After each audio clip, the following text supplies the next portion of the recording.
Hey, how's it going, guys? Isaac Noriega here. This video is going to be going over my Week 8 assignment for SPHS 502, Motor Learning, and we'll be going over the motor skill of throwing a jab for the sport of boxing. Just to be upfront, I am currently in quarantine due to COVID, so as far as availability of equipment and space, pretty limited at this point, so I kind of had to work with what I got. As far as an executive summary is concerned, that will also be a secondary resource which kind of further details my reasoning behind the topics that I chose, the motor skill overall, and provide a little bit more description as to why those choices were made. So, boxing. Why boxing? Well, I've boxed for a few years now. Fell in love with the sport back in the day. I haven't necessarily competed at an amateur professional level, but recreationally, I just enjoy it. I love the martial arts. I enjoy learning new disciplines, and as far as motor learning or motor skills are concerned, it was a perfect sport to kind of utilize for this assignment to kind of go over adaptation for learning a new skill. As far as boxing is concerned, it's been around for a long period of time. As far as it being competitive or dual sport, we're kind of dating back to the Roman gladiator games. Now, as far as modern boxing is concerned, fights take place in a ring. You have two athletes, one referee. There are timed rounds, which kind of are broken down by the level of competition that you have, whether it's amateur or boxing. And throughout that match, or throughout that fight, a winner is decided via points or via knockout.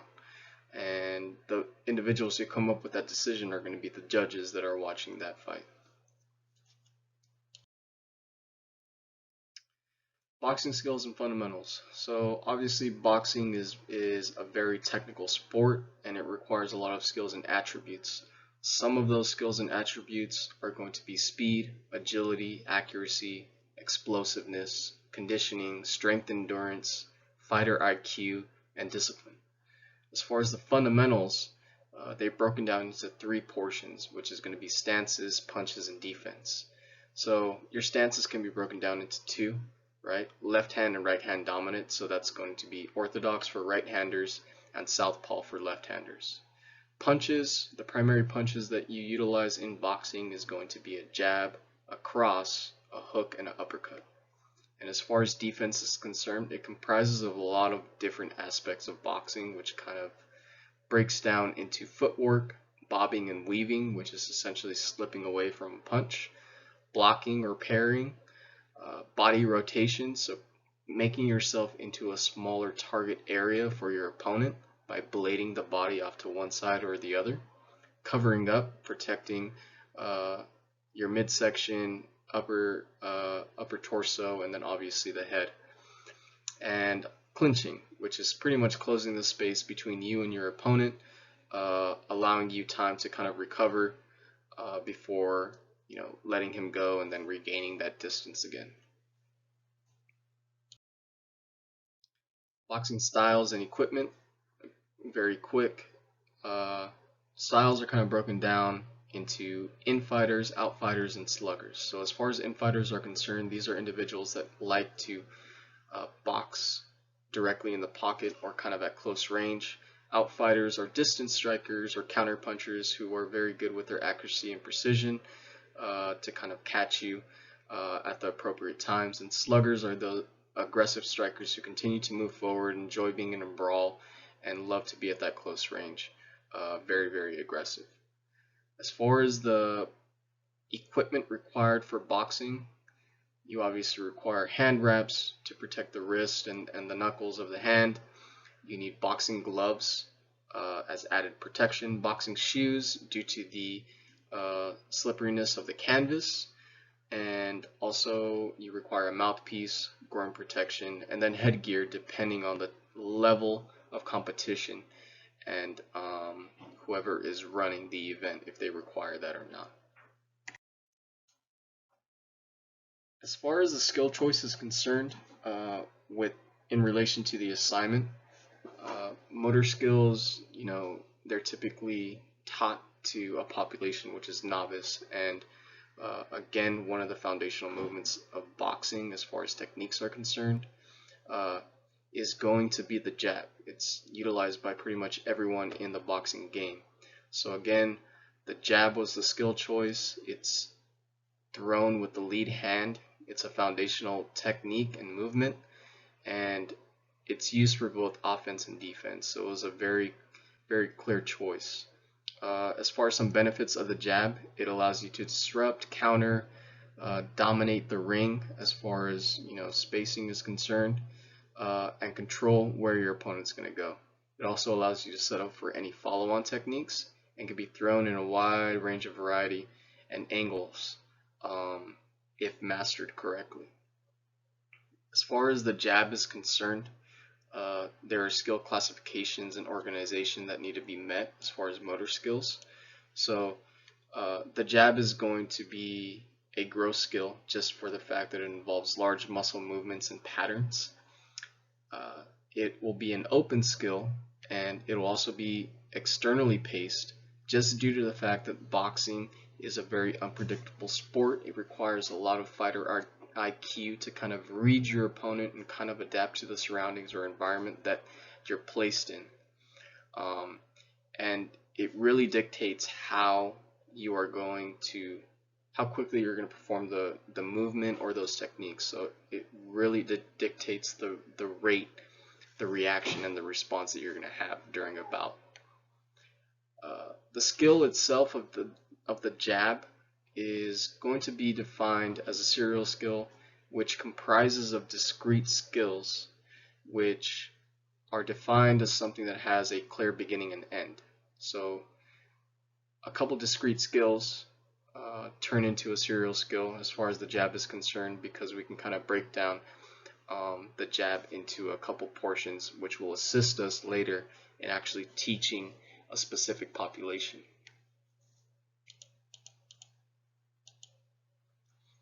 As far as organizational tasks are concerned, the jab kind of goes back and forth as far as low and high, and that's all just based on the simultaneous actions of the jab when completed from beginning to end, which kind of goes back to the selection of the serial skill and the discrete skills that comprise it. But obviously, when you're dealing with a novice, you may initially practice certain portions of the jab separately, but as they continue to master it, they get their fluidity, and you get at a higher level of competition. You may turn that organization level into high, where it requires fine-tuning and close attention by both the athlete and the coach through appropriate practice parameters and feedback cues. So pretty much the main objective here, what we're going to do, or two topics that we're going to cover, is how to utilize the degrees of freedom theory by Nikolai Bernstein in order to freeze portions of the motor skill to address fundamentals required for completion motor acquisition for a novice.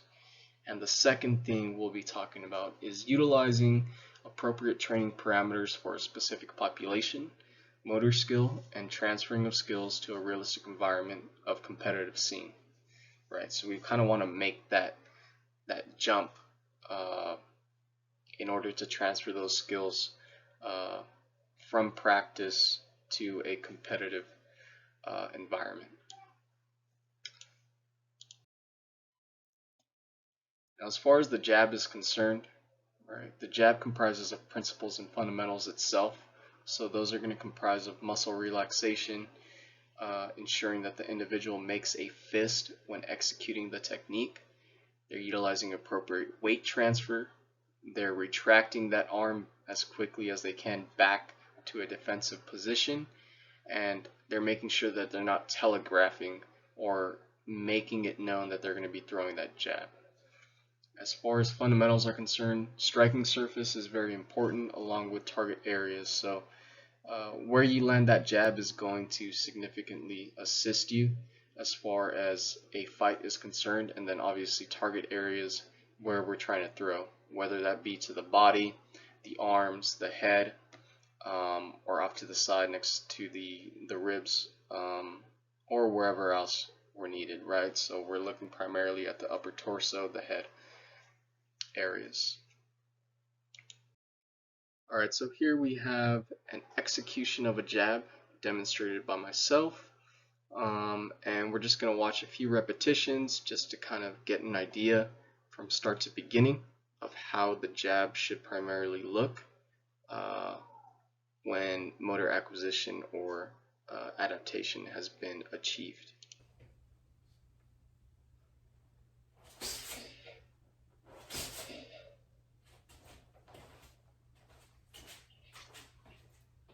Show it from a different angle.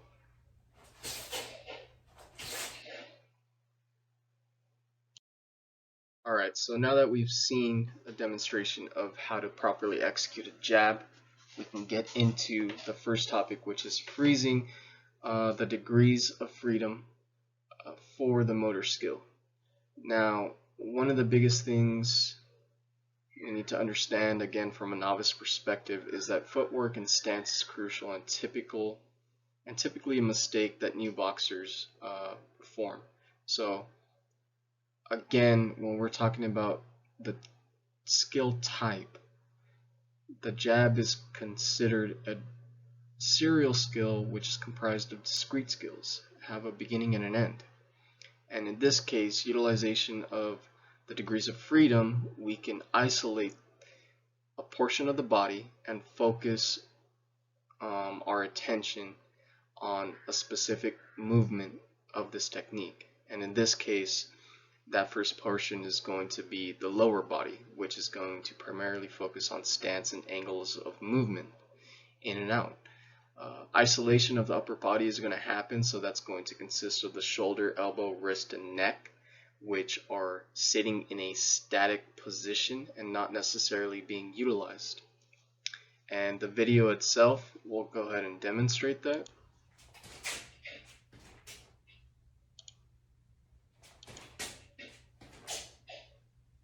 Again, the utilization and degrees of freedom here is essentially allowing the athlete to focus primarily on the lower body activation.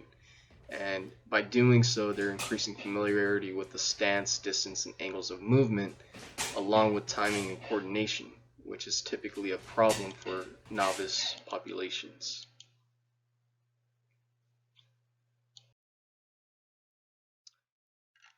Once we move into the second stage of our degrees of freedom problem, we change our attention to the upper body now.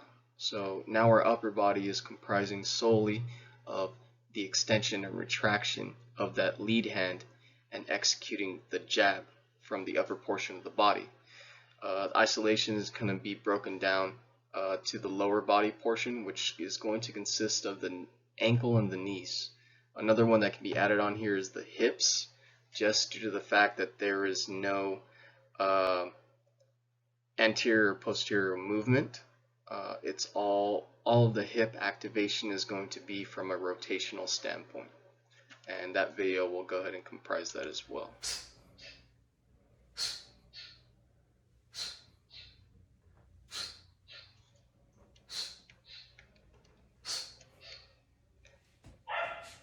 Again, what we see here is that the ankle and knee joints stay primarily static while interrupting that momentum which is created from the upper body.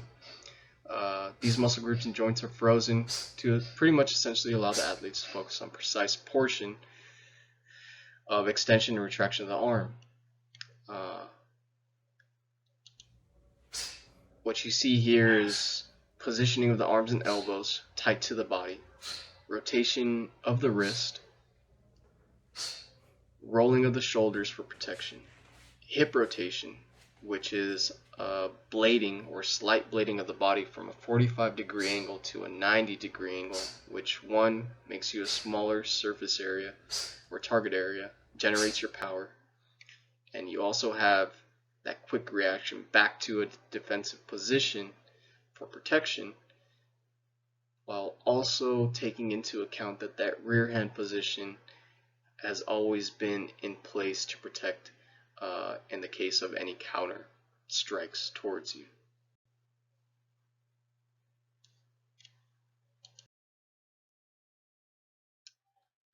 Our last portion here is pretty much stage 3, which I just consider motor skill acquisition, or the complete motion from beginning to end. And again, we're focusing on each parameter of the motor skill. So we're looking at the stance, we're looking at the angles of movement, we're looking at the extension and retraction of the lead arm, rotation of that wrist, the head tuck, the protection, the covering, the quick reaction back. So here, this video is essentially pointing out, the each of these parameters and putting everything together to give you the end product.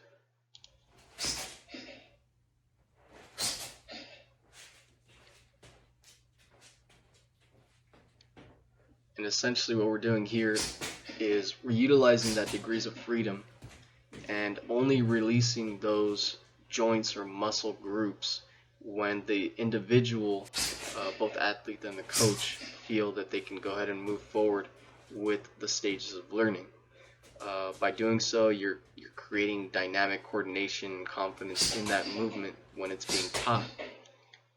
And when moving forward with these practice sessions and training the novice, and he's achieved these fundamentals, it allows them to create their own general motor program, their information processing system between short and long term, what they're filtering out as far as what is benefiting them, and then it allows them to kind of generate those memories and experience to kind of create their own schema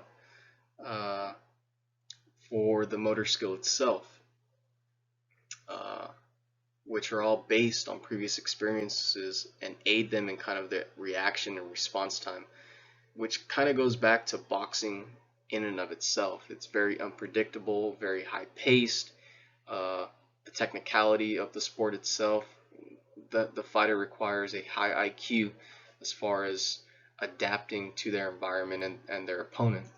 So once we've adapted this thought process, once we've gone through these degrees of freedom and gotten to the point where the individual can now perform that motor skill, we get into the portion where practice sessions are going to allow that individual to optimally increase their performance of the skill overall.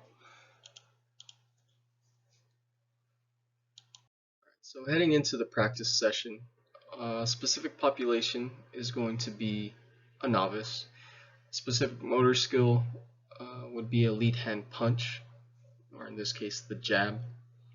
And as far as transferring, what we're going to be utilizing is going to be whole or multi-training methods. So this is going to consist of block, variable, and random training types. Now the reason whole is in there is just for the sole fact that, again, a lot of the skills required for the jab are done simultaneously, so it would be more efficient to perform the jab in a whole matter and utilize various training methods in order to get that appropriate transfer to performance. Now, as far as the type of training, it's going to be jab oriented, right? So when we're speaking of training methods, block, variable, and random is what we're utilizing. So for blocked, we'd be focusing on shadow boxing, rounds of heavy bag drills, focus mitt drills, and rounds of double end bag drills. So again, this is something that is a little bit more predictable for the athlete and the coach, and it allows for them to kind of hone those skills and continue to improve on what is necessary for the jab. Variability would be comprised of off-angled approaches or weak side training. So this is utilization of different stances or entries, utilizing the jab based on the angle of movements. So if that's a left or right angle of movement and executing a jab with that, that is something that we can utilize and provide variability to. This goes along with any other type of equipment or even opponents, which brings us to the next one, which would be random. So random would comprise of rotating through different types of training methods. In this case, for jab-oriented purposes, we would be rotating through different types of equipment. So heavy bag, focus mitts, light sparring with individuals that could comprise of the appropriate height or weight or be completely off. So there's a little bit of an unpredictable sense there, along with any other attributes that they may have, right? With all of this being said and the type of training that we're doing, it's somewhat of a progressive approach through periodization and specificity. And when I say that, we're continuing to progress through these training methods and building off of the skills that the individual already has. Along with that, reinforcing the confidence and the skill acquisition is going to be appropriate feedback cues from both the athlete themselves and external sources, which is going to be the athlete, the mentor, their friends, their peer group. So internal and external cues are going to be very, very important in this progressive state. Again, development of the practice structure and the types of conditions that you're putting against your athlete is going to transfer directly to how they perform. They can't just be focused on one type of training method. There needs to be a concise structure and approach to how you are training your athletes, which leads us to the next slide.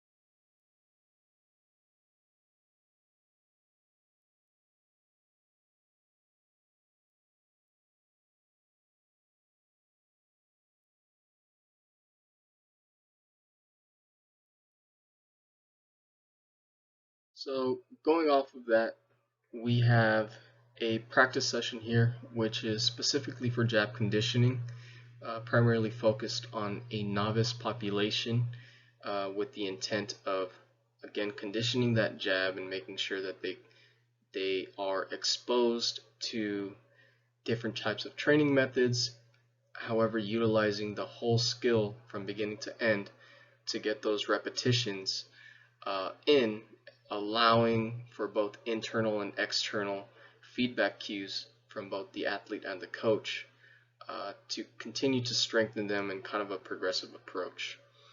And what we see here is blocked and variable training here as far as the equipment is concerned, the stances are concerned, weak side training is concerned. So again, it's kind of taking away from the predictability and allowing that athlete to kind of grow through this training session and make the adjustments necessary to continue to move on and improve, which again, the whole point of this is to transfer what they learn from these practice sessions into their actual performance or in a competitive scene. And this is rightfully so for a novice population here. Again, this kind of stems a little bit more into the strength and conditioning world as far as how it's going to be structured, but it's something that needs to be